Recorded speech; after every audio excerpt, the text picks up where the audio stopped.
What's going on, everybody? My name is Aiden and welcome back to another video. Ladies and gentlemen, today we had a game against the Cleveland Cavaliers to kick off our preseason campaign, and surprise, surprise, we actually walked away with a victory. Now, ultimately, I've said this in the past and I stand by this fully to the letter, that it doesn't necessarily matter about wins and losses in preseason. There was a lot of the game where we were down. There's a couple, again, if you're thinking of it logically, if everybody's best players were playing in that game and maybe giving that 100% effort, you could make the case we probably don't win that game. But a win is a win. I don't care what anybody says. I'm going to take a win 9 times out of 10, 10 times out of 10, twice on Sundays, 11 times out of 10 if you want. But whatever the case may be, we had a fairly interesting performance to talk about as well, and that's where the primary discussion of this video is going to be about, the Chicago Bulls and their performance today. But before we get any further, if you liked the video and you want to see more from me, drop a like, drop a follow, and or subscribe if you are new. And let me know what you guys think about the Chicago Bulls and, of course, their preseason campaign. Do you think it was good? Do you think it was bad? Do you think there's improvements? Do you think there's a little bit more that we can work on, and everything in between? So, honestly, we won this game 118, 117, by the way. But honestly, for a first game, I was pretty impressed with the Chicago Bulls' performance and just the way that they were playing. A couple of things to take note of. I could tell we were very tired in this game. And I could tell from a couple of clips, especially when we were at the free throw line, when I'm watching the Chicago Bulls, I think it was Patrick Williams maybe, they were shooting a free throw.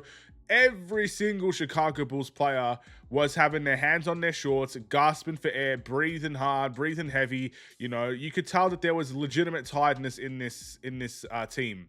Which, to be fair, the way that we played, very fast and aggressive, you would assume that would be the case. But when I'm looking at players like Cleveland's players, I didn't really see much of that throughout the game. That's just a small thing that I noticed in relation to the Chicago Bulls and Cleveland Cavaliers. It may not mean much. It probably doesn't mean anything in the grand scheme of things, but it's good to know that there was a lot of effort being put into this game. And maybe you look at Cleveland and how they were able to kind of maintain their stamina throughout the game. It's something you could potentially look at if you're looking for future games. But you could tell there was a lot of work put into this. You could tell there was a lot of effort. There was a lot of fight into this game. And I really liked how much we tried in order to come back and secure this victory. There were certain times, like the first quarter with Cleveland, late in the third quarter with Cleveland as well, where they just seemed to run away with it a little bit. And then the Bulls scratch and clawed their way back. Even in preseason, that is a good mentality to have, because that can help in the regular season. We could be a team that can effectively pull off comebacks with this never say die attitude that we seem to have had in that game. And it was led by a couple of people, but that was a really big positive as well. Io, for example, very strong first quarter, brought us back into the game when we were down pretty big. Matis Bazelis with an unbelievable game. Zach Collins, extremely underrated game. I feel like no one is actually talking about the performance Zach Collins had. And, it's positive to see.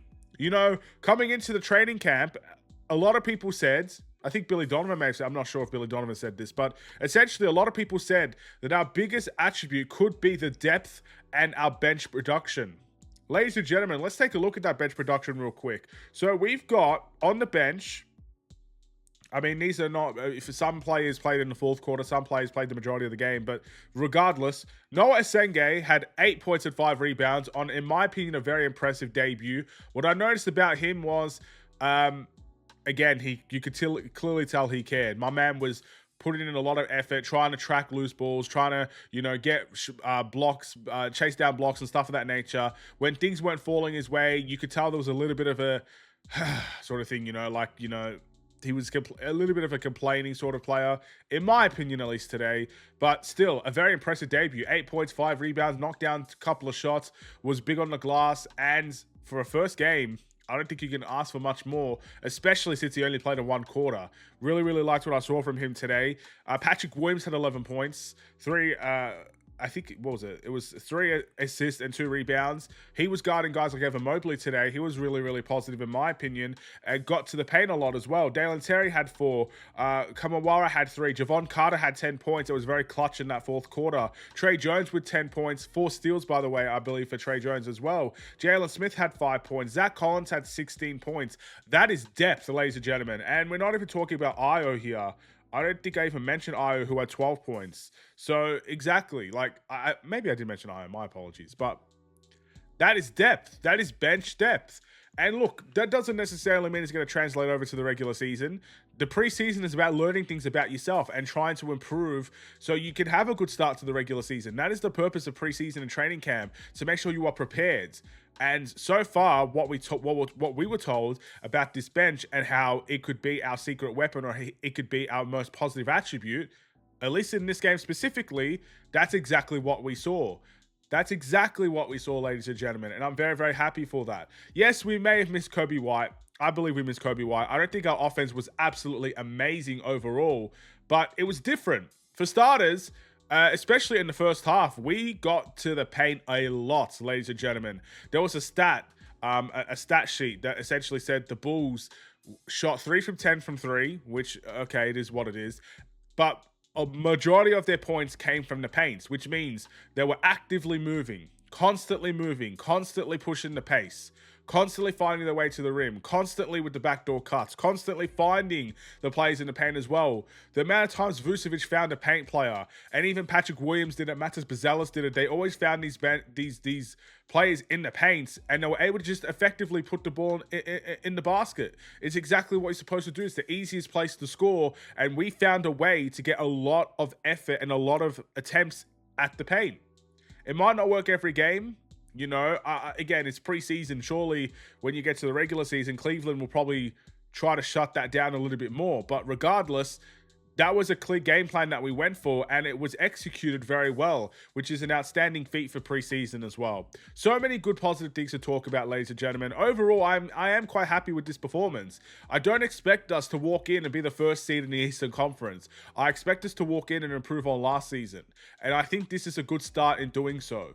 And with more players coming in, like Kobe White, with more balancing in the minutes, you're going to start seeing what the set rotations are. I'd expect different starting lineups in this preseason as well. But I expect this same intensity now. You've set the foundation on that intensity factor. That's what we know now for sure, is that you can play to this intensity in a game. You could run like this in a game. You can outpace or outmaneuver teams in a game. So now I expect that every game. Because you showed it in preseason, it should only increase and elevate in the regular season. We'll have to wait and see if we can get that done, ladies and gentlemen. In terms of my player of the game, so many people to choose from. Zach Collins was unbelievable. I think he only missed one shot. He had assists as well. We got like 3 assists in the game. Matas Bazelis was pretty good. Io, in my opinion, kept us in the game when we were down. There's a lot to choose from. But I am going to pick Matas Bazelis. What I really liked about Matas Bazelis is, one, he took control of the game a lot more than what he did last season. There were a couple of times where he brought the ball up and was making decisions, ball handling, and getting to the paint. There was one really, really great layup I saw. I thought he was going to yam that thing, and he had a nice little fillet to it, nice little finesse onto that layup. Again, he was a highlight machine today as well. He was guarding some really good players, you know, guys like Evan Mobley as well. Very impressed with Matas Bazelis. I think he would be my player of the game. But shout out to everybody, man. Noah Senge's first game was sensational. Trey Jones was good. Io was good. Zach Collins was unbelievable. You know, Giddey could have been better, but still, you know, I think he had 5 rebounds and 3 steals, and he only played a half. It's not terrible either. There's things we can work on for sure, and I don't think this is the perfect outcome, the perfect result. We only won by 1 point, and again, if everybody's best players were playing, we probably don't win that game, but there's a lot of positives to look into there, and that's where you take your key takeaways, and hopefully in our next game, we see more of the same, maybe even better. Thank you for watching. No, I'll see you guys in the next one. Stay safe, stay healthy, and stay tuned for more. Take care, and peace.